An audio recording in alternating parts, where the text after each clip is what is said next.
চাঁপা লোটা শাকের ডাঁটার চচ্চড়ি খেয়েছো কোনোদিনও?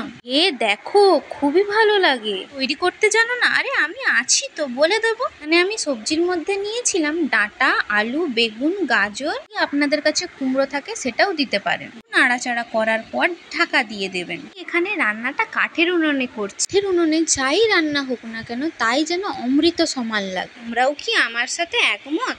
খুলে নুন হলুদ গুঁড়ো দিয়ে ভালো করে নাড়াচাড়া করে আবারও ঢাকা দিয়ে দিই। এখন দেখবেন সব সবজিগুলো ভাজা ভাজা হয়ে গেছে। রাখা শাকটা দিয়ে দেবেন। দিয়ে শাকটাকে একটু ভাজা ভাজা করে নিতে হবে। তার মতো জল দিয়ে সেদ্ধ হতে দিন। তরকারিটা সেদ্ধ হয়ে গেছে, আলাদা একটা পাত্রে তুলে রেখে দিন। কড়াইতে তেল গরম করে 5 ফোড়ন আর শুকনো লঙ্কা দিয়ে দিন। সর্ষে আর জিরেটাকে শিলে বেটে রেখেছিলাম, সেই মশলাটাকে এবারে দিয়ে দিন। হলুদ গুঁড়ো, লঙ্কা গুঁড়ো দিয়ে মশলাটাকে একটু কষিয়ে নিন। তো মশলার গা থেকে তেল ছেড়ে গেছে। সেদ্ধ করে রাখা সবজিটা দিয়ে দিন। সব একসাথে ভালো করে মিশিয়ে নিয়ে 5 মিনিটের মতো ফুটিয়ে নিলেই রেডি।